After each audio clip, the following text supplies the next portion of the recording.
Dios los bendiga. Gracias por la oportunidad de estar aquí con ustedes. Hoy me acompaña mi hermosa esposa Nilsa. Y es un privilegio poder enseñar la palabra del Creador del universo. ¿Cuántos tienen un privilegio así de grande? He estado escuchando los mensajes del tabernáculo aquí y me encantaron. Sé que terminaron las piezas y es tan poderoso entender cómo la palabra de Dios, todo nos apunta a Jesucristo. Aprendieron ustedes con el tabernáculo que cuando entraban veían primero el altar de sacrificio, donde se sacrificaba el cordero sin falta. Juan ve a Jesús venir y dice, este es el Cordero de Dios que quita el pecado del mundo. El sacrificio. Hablaron del lavado que limpiaba a los sacerdotes. La Biblia dice que la sangre de Cristo nos limpia de todo pecado. Llegaban al tabernáculo y lo primero que veían era una puerta. A veces no hablamos de la puerta. Pero la Biblia dice que Jesús dijo, yo soy, ¿qué? La puerta. Amén. Pero si entraban al tabernáculo para repasar rápido, ¿qué veían? Veían la mesa de los panes. Jesús dijo, yo soy el pan que descendió del cielo. Si miraban a la izquierda, veían que el candelabro. Jesús dijo, yo soy la luz del mundo. Si veían el altar de incienso donde subía el aroma, Jesús fue el aroma agradable, aceptada delante del Padre. Veían el velo, Jesús abrió el velo a través de su cuerpo para darnos entrada a la presencia de Dios. Amén. Si entraban en el arca, veían el maná. Jesús dijo, dentro del arca estaba el altar arriba del arca estaba el asiento de misericordia donde se derramaba la sangre, el sumo sacerdote. La sangre de Jesucristo fue presentada delante de la presencia de Dios para perdón de nuestros pecados. Dentro del arca estaba el maná. Jesús dijo, yo soy el maná, el pan. Estaban las leyes, las tablas de la ley. ¿Por qué? Porque Jesús cumpliría la ley por nosotros. Estaba la vara de Aarón que reverdeció. Eso me recuerda a mí de una vara que estaba muerta y vivió otra vez. Reverdeció, rebutted. Aún los colores del tabernáculo, es interesante, me recuerdan a mí. Azul vino del cielo el sacerdote.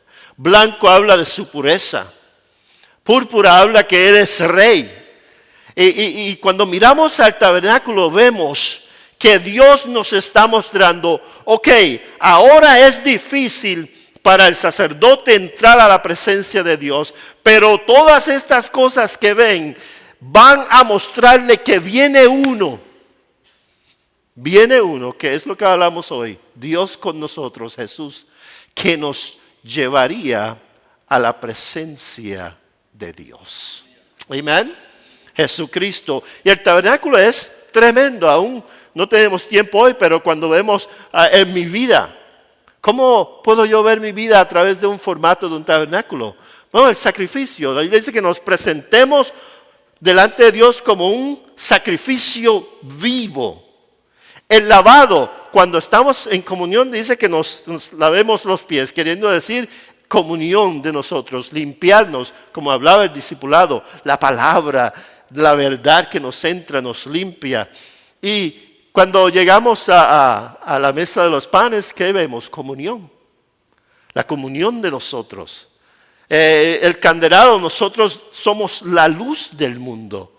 El altar de incienso, la palabra habla como nuestras oraciones suben como un incienso agradable delante de Dios. El tabernáculo es una cosa increíble porque nos muestra cómo entrar, morar, vivir en esa presencia. Y hoy vamos a hablar de, a través del tabernáculo, cuando todo eso ocurre, había una necesidad de que la humanidad se acercara a Dios.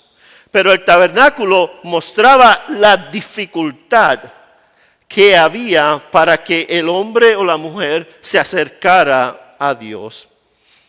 Y entonces Dios tiene un plan, que ese plan es desde la eternidad. No es un plan que Él se sentó y dijo, voy a hacer eso. La Biblia dice que Jesús fue crucificado antes de la fundación del mundo. Y entonces escuché una historia que quiero comenzar con esto. Había una mujer y una pareja que tenían hijos pequeños. Y ella estaba angustiada, tenía muchas cosas en la mente, mucho trabajo, no sabía qué hacer, entró en desesperación, en ansiedad. Y un día el esposo llegó a la casa y ella se había ido. Él la llamó, la encontró y le dijo, ¿dónde estás? Los niños están solos. Ella le dijo, ¿cómo están los niños? Él le dijo, están bien. Clic. Colgó el teléfono. La siguió llamando, ¿dónde estás? Buscándola. ¿Por qué te has ido? Vuelve, yo te amo. Que si te hice algo, perdóname. Ella contestaba el teléfono, ¿cómo están los niños? Bien, clic, colgaba el teléfono. Él estaba desesperado, buscándola. No la encontraba por ningún lugar. Finalmente buscó un investigador privado. Y ella se había ido a otro estado. Es una historia verdadera. Y él buscó forma de conseguir un pasaje, voló donde ella estaba, llegó al hotel donde ella se estaba quedando. Y tocó a la puerta de su cuarto. Cuando ella abrió, que lo vio, salió y se echó a sus brazos a llorar. Fueron a la casa, ella volvió y él estaba todavía confundido, no sabía qué hacer. En la noche, él le pregunta a ella, tantas veces que traté de que volviera, te dije que te amaba, te dije que quería que volvieras, que si había algo que querías que yo cambiara, ¿por qué no querías volver? Y ella le dijo algo muy profundo, que lo vamos a usar hoy. Ella le dijo, eso eran solo palabras, pero cuando me viniste a buscar, sabía que me amabas. Por años, por miles de años, religiones buscaban a Dios. Los judíos tenían su sistema, los griegos tenían su sistema. Todos buscaban a lo que ellos creían era Dios de alguna manera. Todos tienen sus escritos. Pero nuestro Dios no solo nos dio palabras, sino que descendió del cielo a la tierra, se hizo hombre, tocó en nuestra puerta y dijo, yo te vengo a buscar. Dios con nosotros. Y el título del mensaje de hoy se llama Dios envió a Dios. Dios envió a Dios. En la escritura que leímos en Mateo 1 del 20 a 23, la quiero leer otra vez como introducción. Dice, pero cuando él estaba considerando hacerlo, se le apareció en sueños su ángel del Señor y le dijo, José, hijo de David, no temas recibir a María por esposa, porque ella ha concebido por el poder del Espíritu Santo. Now, es importante entender eso, porque María no concibe por semilla de hombre. Y dices, ¿por qué es importante? Porque Jesús no recibe el pecado original de Adán. Jesús viene a través del Espíritu Santo, la semilla santa, y no es la semilla corrupta de Adán. Dice, dará a luz un hijo y le pondrás por nombre Jesús. ¿Por qué? Porque él salvará a su pueblo de sus pecados. ¿Qué quiere decir Jesús? Yeshua, el Señor salva. Por eso dice aquí, todo eso sucedió para que se cumpliera lo que el Señor había dicho por medio del profeta. La Virgen concebirá y dará a luz un hijo y lo llamarás Emmanuel, que significa Dios con nosotros. Por eso el Señor mismo os dará una señal. Y esa palabra Emmanuel, si usted la divide en el judío, es Imanu, que quiere decir con nosotros, y él quiere decir Dios. Dios con nosotros. Ahora, pregunta. A veces, no sé si ustedes se han preguntado, cuando yo era nuevo en la fe, me encantaba hacer preguntas. Una de las que yo hacía es, ¿por qué el Señor vino a nosotros si Dios siempre está con nosotros? ¿No dice la Biblia que Él es omnipresente? Salmo 139 nos dice así. Vamos ahí, esto nos va a llevar al primer punto, la necesidad absoluta de la presencia de Dios. Dice, ¿a dónde podré alejarme de tu espíritu? ¿A dónde podré huir de tu presencia? Si subiere al cielo, allí estás tú. Si tendiera mi lecho en el fondo de los dominios de la muerte, también estás allí. Si me elevara sobre las alas del alba o me estableciera en los extremos del mar, aún allí tu mano me guiará, me sostendría tu mano derecha. Pero la Biblia nos enseña que aunque Dios está en todo lugar,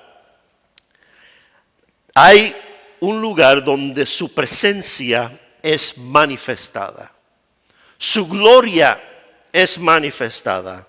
En el huerto del Edén nos muestra la Biblia que era en el jardín donde Dios se encontraba con el hombre y la mujer, en su presencia manifestada. Pero entendemos que a través del pecado de Adán y Eva, ellos rompieron esa comunión de esa presencia manifestada y la Biblia nos muestra que fueron echados de el Edén. Así que Dios más tarde comienza lo que acaban de estudiar, que es el sistema de los tabernáculos. ¿Qué quiere decir tabernáculo? Morada, lugar de morada o morada divina, pero más que todo una morada.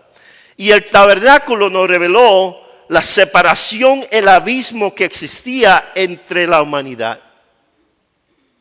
Aunque los sacerdotes llevaban sus ropas que tenían que llevar, aunque hacían los sacrificios que tenían que hacer, aunque quemaban el incienso y utilizaban el aceite que tenían que utilizar, solo una vez al año,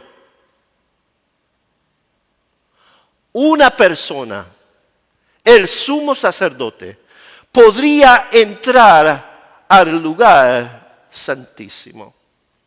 Piénselo bien. Una persona. Afuera, en la parte de afuera del tabernáculo, había luz del sol. Cuando entraba en el lugar santo, había luz del candelabro. En el lugar santísimo, solo la luz, la gloria de Dios.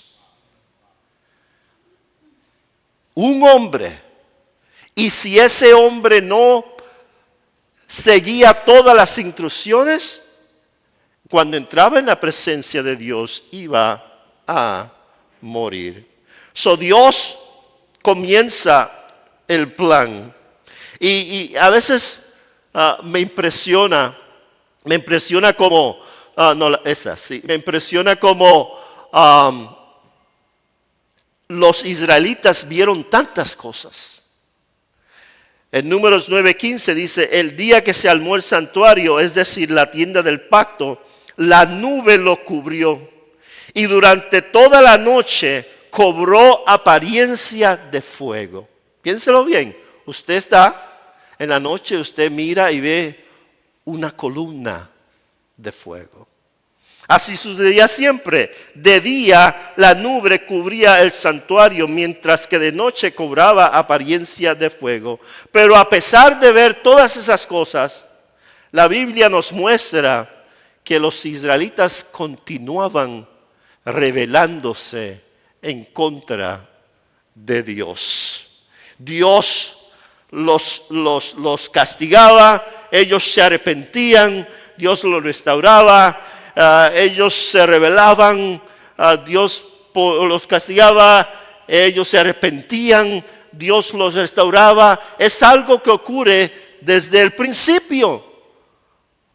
Y en el principio, cuando Dios saca al hombre, nos dice Génesis 3:23, entonces Dios expulsó al ser humano del jardín del Edén para que trabajara la tierra de la cual había sido hecho.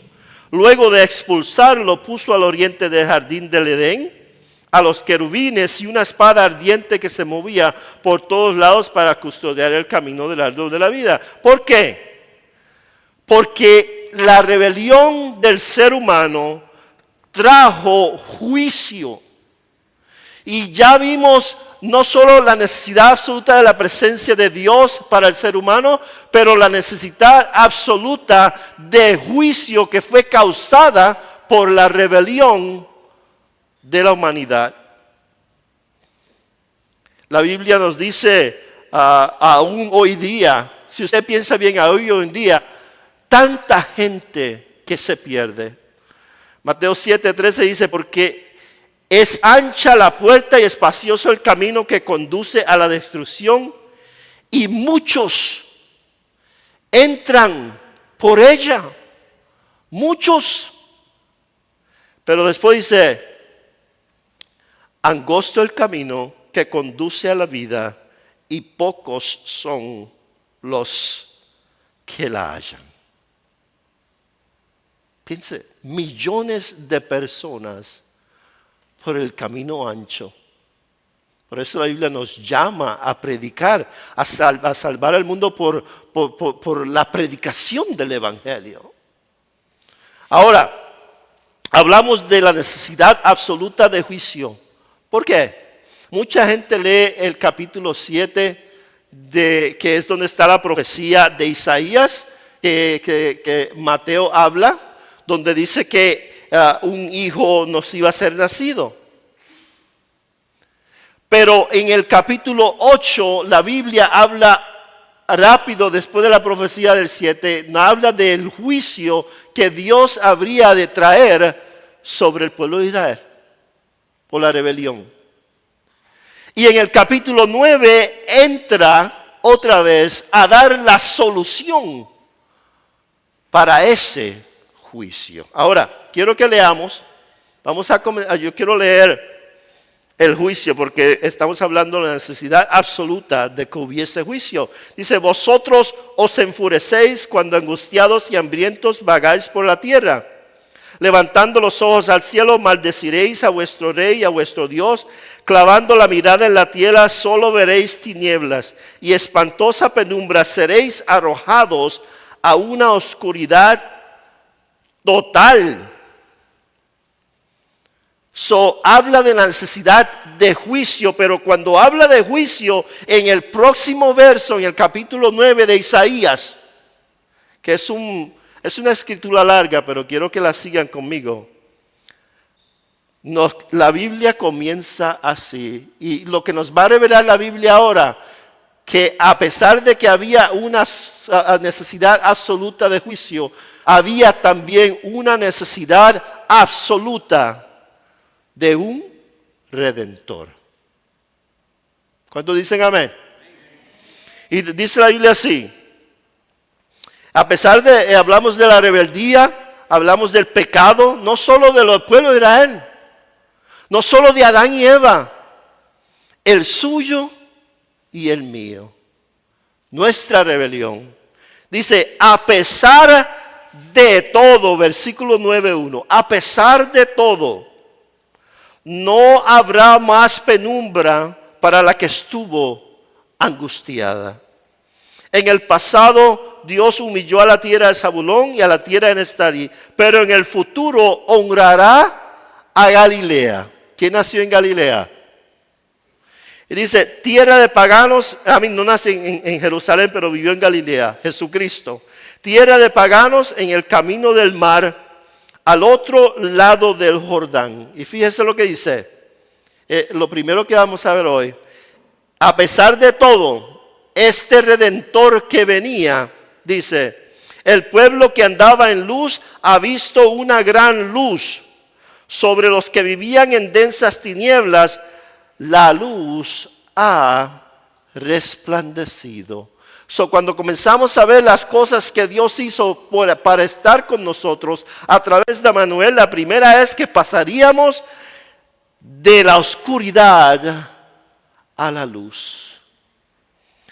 Dice después, tú has hecho que la nación crezca, has aumentado su alegría. En otras palabras, nos llenaría el corazón de gozo.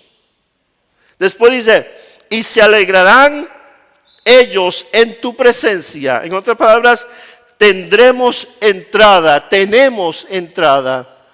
a la presencia de Dios a través del Redentor.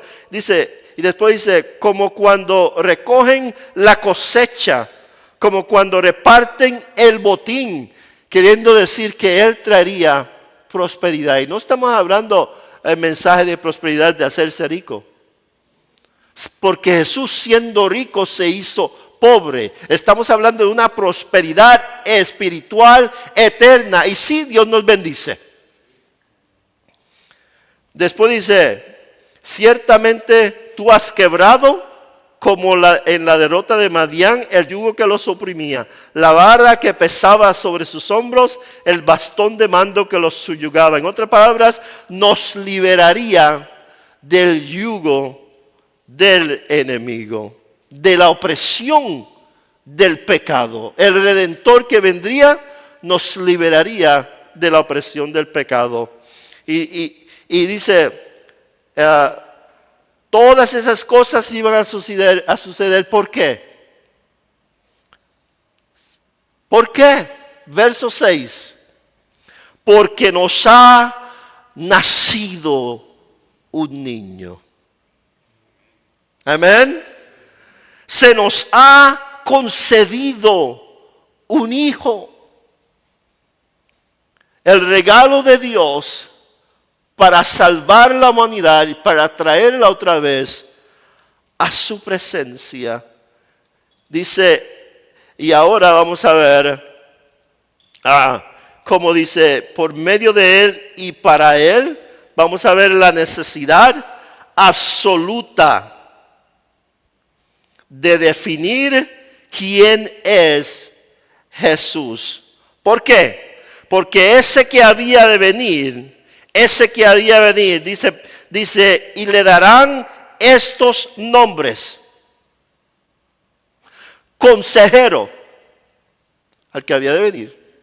Admirable, otro nombre de Jesús. Alguien se estaba preguntando, ¿por qué tituló el mensaje Dios envió a Dios? Porque el que venía sería llamado Dios fuerte, Padre eterno, Príncipe de paz. Dice, se extendería su soberanía y su paz no tendrá fin. Su paz no tendrá fin. Y habla de su soberanía. Colosenses nos dice que Él es ¿qué? La imagen del Dios invisible. Porque por medio de Él, nos dice Colosenses, fueron creadas todas las cosas.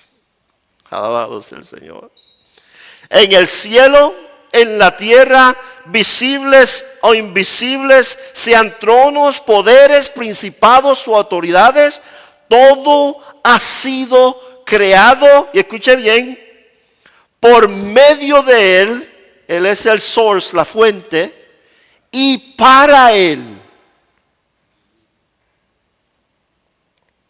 La necesidad absoluta de definir quién es Jesús. Los nombres de Jesús revelan su identidad.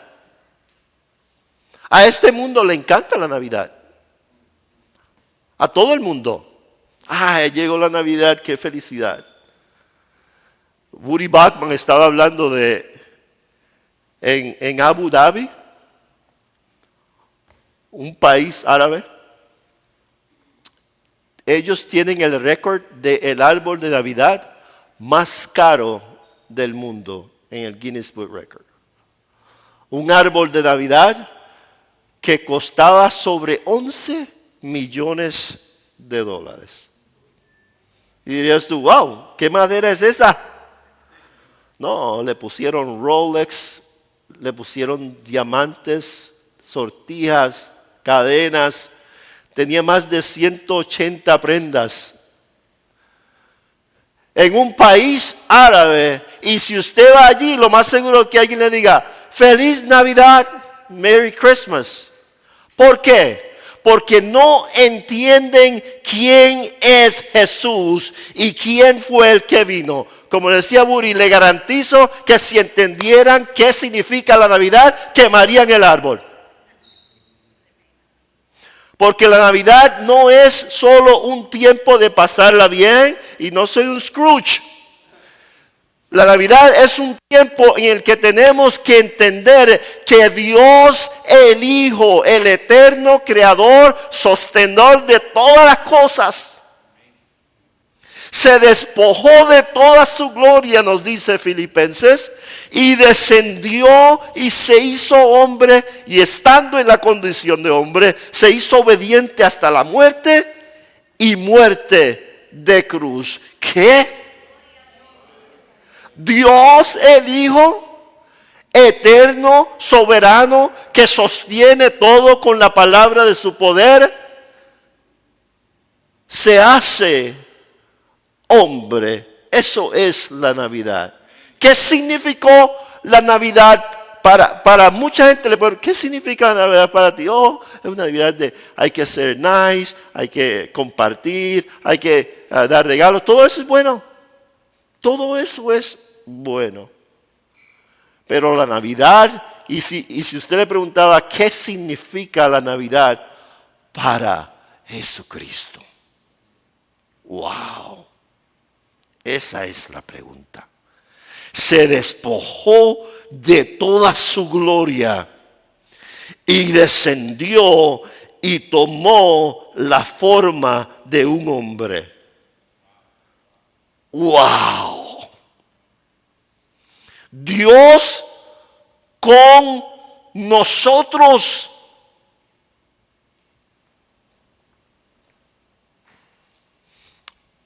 La Navidad, la misericordia de Dios es revelada al mundo.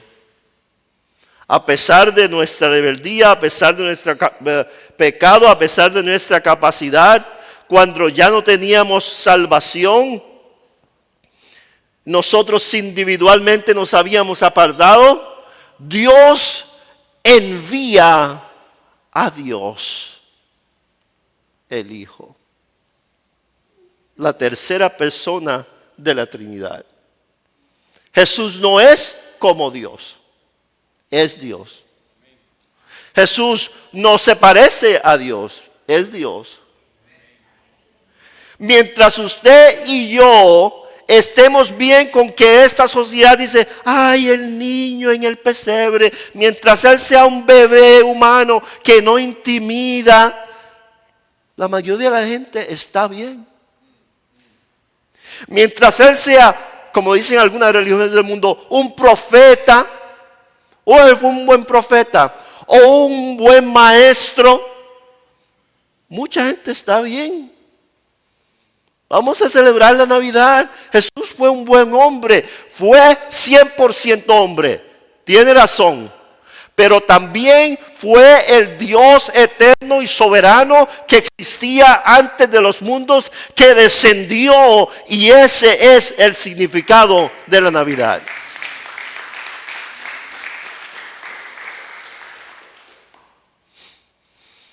En Él, en Jesucristo,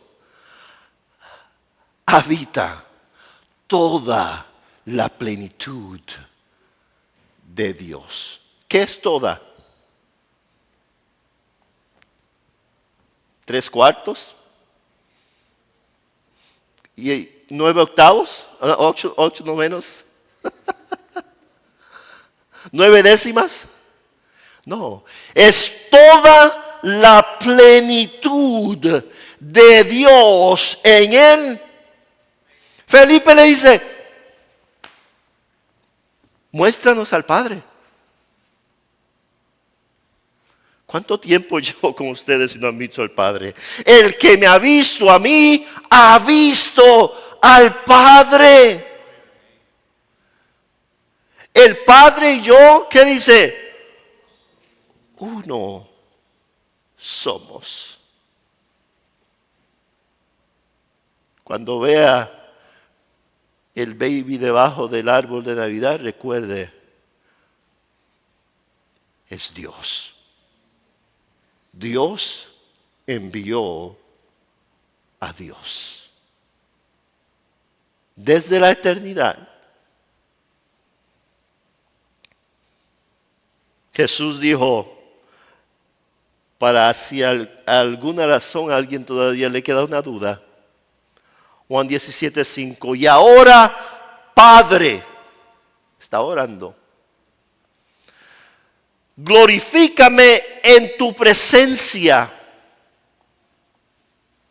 con aquella gloria que tuve antes de que el mundo existiera. Wow.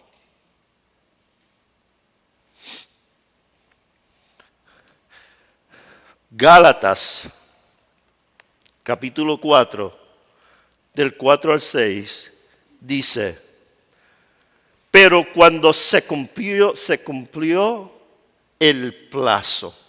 ¿Qué es el plazo? La plenitud del tiempo.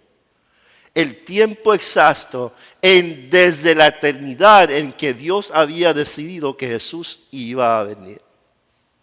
¿Sabía usted que habían 2 civilizaciones mayores moviéndose por más de 500 años antes de que naciera Jesucristo? Los greco-romanos se iban moviendo paralelos con los judíos. Los judíos aquí y los greco-romanos acá. Y los greco-romanos estaban haciendo carreteras, artes, teatro, ciudades, y los judíos nómadas moviéndose. Tuvimos el tiempo de los macabeos y iban 2 civilizaciones moviéndose paralelas, una sin mezclarse con la otra. Si Jesús nace 70 años antes, para el tiempo de los macabeos, todavía no estaba Roma sobre Jerusalén. Posiblemente nunca hubiese escuchado de él. Si Jesús nace 70 años después que el emperador destruyó Jerusalén, posiblemente no hubiera escuchado de él. Pero cuando esas 2 civilizaciones que llevaban cientos de años moviéndose sin cruzar, se cruzan, ahí nace Jesucristo. Para que el Evangelio utilizara toda esa infraestructura que se había creado, que Dios en soberanía había preparado para que el Evangelio de Dios con nosotros llegara al mundo. Todo lo preparó cuando llegó la plenitud del tiempo. Dios envió a su Hijo. ¿Dios envió a quién? ¿Cuál es el título? Dios envió a Dios el Hijo, la segunda persona de la Trinidad, nacido bajo la ley para rescatar a los que estaban bajo la ley. ¿Por qué? Todos pecamos y todos violamos la ley de Dios. Pero Él vino a rescatar a los que no podían cumplir la ley. Nació de la semilla de la mujer, no de Adán, santo en su santidad, nunca pecó, en su santidad también cumplió la ley que nos impedía entrar a la presencia de Dios. Jesús cumple la ley por nosotros, es 100% santo, 100% justo, 100% Dios, cumple la ley como hombre para nosotros y ahora nos entrega su santidad, nos entrega su justicia. Dice la Biblia que estamos vestidos con la justicia de Cristo. ¿Cuál es la justicia de Cristo? Perfecta, santa. ¿Qué dice Hebreos? Que con un sacrificio Él santificó, perfeccionó para siempre a aquellos que están siendo santificados. Nos cubrió con su justicia. ¿Para qué?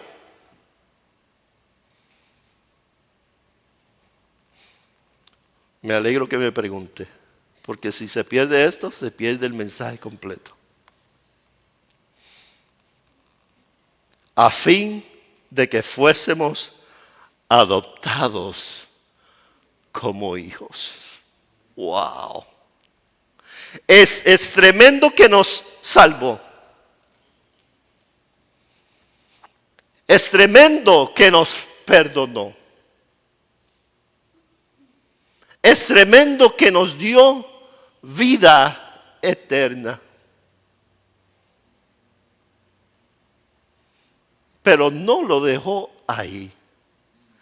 Nos adoptó como hijos. ¿Sabe que es una de las cosas más difíciles para el creyente? Recibir el amor perfecto de su Padre. Tengo un amigo que tiene 5 hijos adoptados. Y le pregunto, ¿qué es lo más difícil de tener tantos niños adoptados? Me dice, lo más difícil es que ellos reciban mi amor.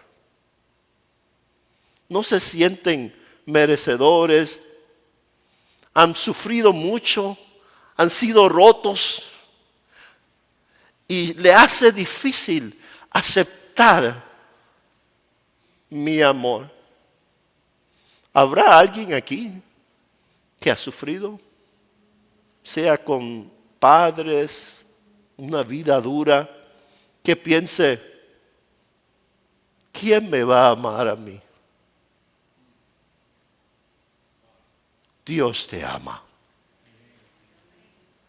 No solo te ama, sino que a través de Jesucristo, cuando le envía al tiempo correcto y Él cumple la ley por nosotros, ahora somos adoptados. Hijos, hijas de Dios. Wow.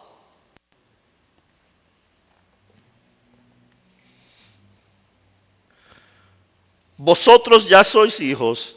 Dios ha enviado a nuestros corazones el espíritu de su Hijo que clama, Abba, Padre. Abba, Padre. El último punto que vamos a ver, la necesidad absoluta de entender el verdadero significado de la Navidad. Filipenses 2, del 1 al 8, nos dice así. Por tanto, vamos a comenzar a leer. Yo voy a comenzar en el versículo 1. Sé que ya tenemos desde el 6, pero voy a comenzar el versículo 1. Dice aquí. Esa no es. Filipenses 2, del 1 al 8. Por tanto, si sentís algún estímulo en vuestra unión con Cristo, algún consuelo en su amor, algún compañerismo en el Espíritu, algún efecto entrañable, llenadme de alegría teniendo un mismo parecer, un mismo amor, unidos en alma y pensamiento. Este debería ser el sentimiento de Navidad, ¿no? Nada hagáis por egoísmo o vanidad, más bien con humildad, considerados demás como superiores a vosotros. Cada uno debe velar no solo por sus propios intereses, sino también por los intereses de los demás. Y dice aquí, vuestra actitud debe ser como la de Cristo. Recuerden, Cristo es Dios y ahora nos está haciendo un llamado a nosotros. ¿Cuál es el llamado? Ya lo vimos, poner a otros sobre nosotros mismos. Pero dice aquí, quien siendo por naturaleza, ¿quién? Dios. Jesús, Dios. Hay gente que dice, la Biblia no dice que Jesús es Dios. Yo digo, no sé qué Biblia está leyendo. Siendo por naturaleza Dios, no consideró el ser ¿qué? Igual a Dios como algo que esperarse. Por lo contrario, se rebajó voluntariamente, tomando la naturaleza de siervo y haciéndose semejante a los seres humanos. Y al manifestarse como hombre, se humilló a sí mismo y se hizo obediente hasta la muerte y muerte de cruz. Yo no le tengo que añadir nada a eso. Dios envía a Dios el Hijo. Se despoja de su naturaleza. No la considera como que es igual a Dios para alcanzarnos. Nos vino a buscar.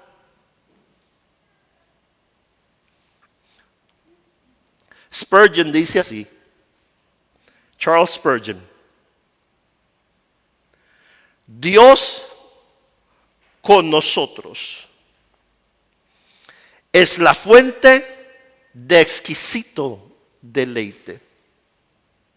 Dios con nosotros, todo lo que significa Dios. La deidad, el Jehová infinito con nosotros. Esto es digno del estallido del canto de medianoche. ¿Por qué cantamos? ¿Por qué levantamos las manos? Porque entendemos Navidad. Cuando los ángeles sorprendieron a los pastores con sus villancicos o cánticos, cantando gloria a Dios en las alturas y en la tierra paz, buena voluntad para los hombres. El que nació en Belén es Dios. Dios con nosotros. Ahí está la majestad. Dios con nosotros. Ahí radica la misericordia. Dios. En ella está la gloria. Dios con nosotros. Ahí está la gracia. Solo Dios podría aterrorizarnos, pero Dios con nosotros nos inspira esperanza y confianza. Amén.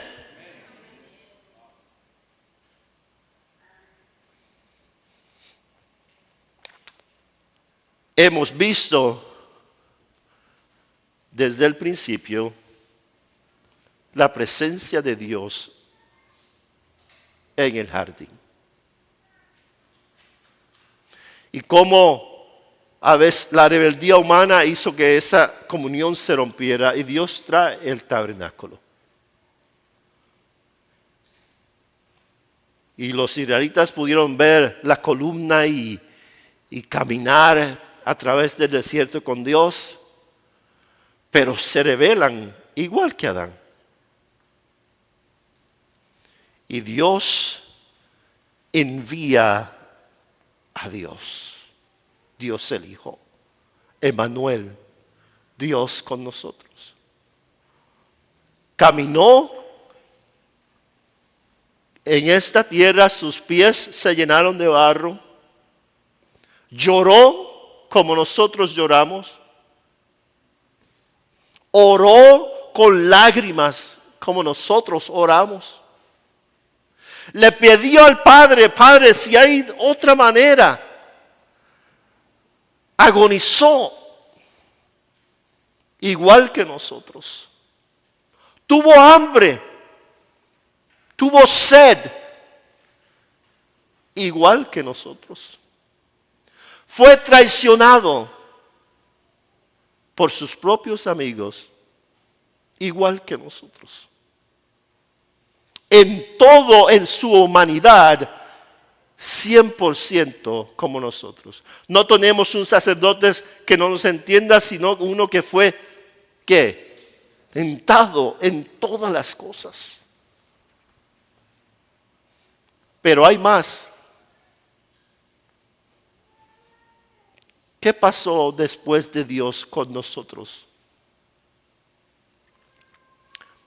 Bueno, ahora la Biblia nos enseña que a través de su Espíritu Santo, ahora es Dios en nosotros.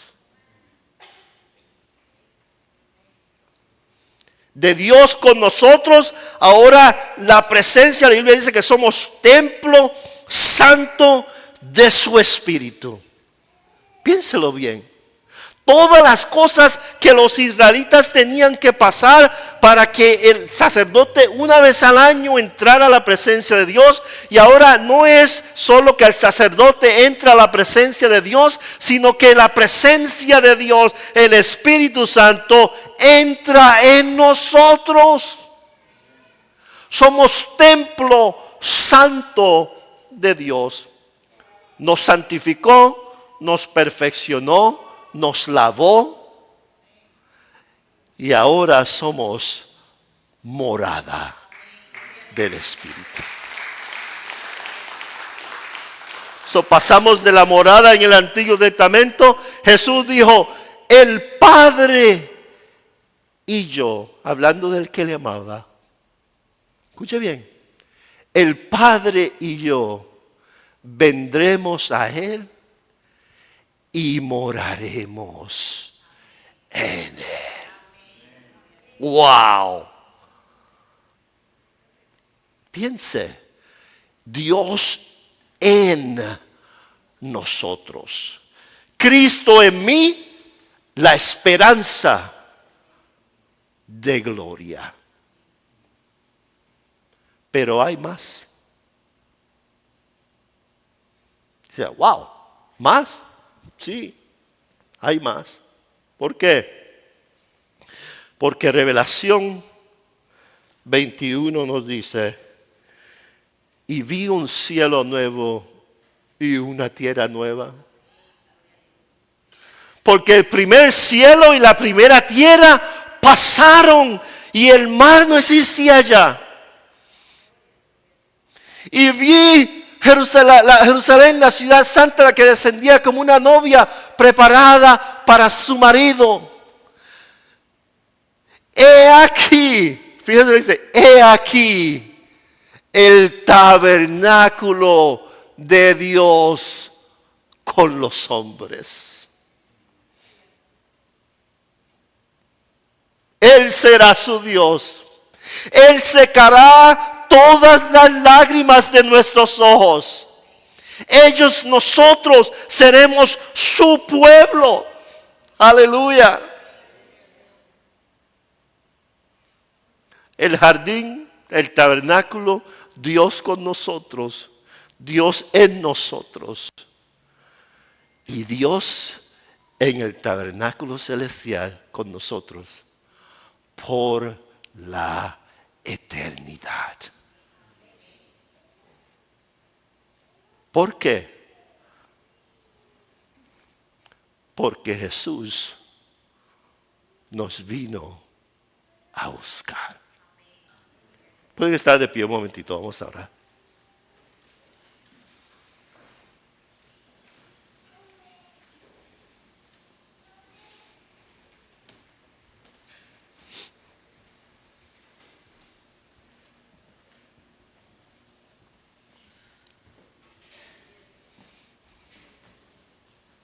Nos vino a buscar aquel Dios que creó todo lo que existe.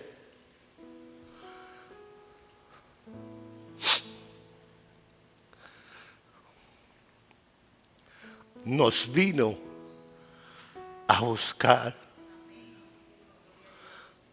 Se despojó de su gloria. Tomó un cuerpo y aún descendió más haciéndose siervo y aún descendió hasta la muerte para que usted y yo podamos decir hoy: soy morada de Dios. Me limpió, me perdonó, me salvó. Soy morada de Dios. Y si Dios lo está llamando y usted dice: ¿qué tengo que hacer? Ya está hecho. Jesucristo cumplió la ley. Fue el sacrificio, rey y sacerdote delante de Dios por usted. Y si usted viene a Él, Él lo lleva a la presencia de Dios. Amén. Vamos a orar. Dios santo, merecedor de toda gloria, de toda honra y de toda alabanza. Gracias por venir a buscarnos. Emmanuel, Navidad, Dios con nosotros. Sabemos que aunque nosotros celebramos la Navidad, Jesús, para ti te despojaste de tu gloria, de estar sentado en tu trono, fuiste a un pesebre por nosotros. Gracias, Dios. Gracias, Jesús. Gracias, Espíritu Santo. Ahora somos su morada. Pedimos por fuerza a través de esta temporada de Navidad, sabiduría, para poder dejarle saber a este mundo que el Dios que creó todo vino en Navidad a buscarnos y a buscar a todo aquel que está perdido, que Dios ha llamado. Gracias por tu amor, por tu gracia y por tu presencia en nuestras vidas. Gracias por ese tabernáculo eterno, esa nueva Jerusalén que nos espera. Eso te lo decimos y te lo pedimos en el nombre de Jesucristo. Amén.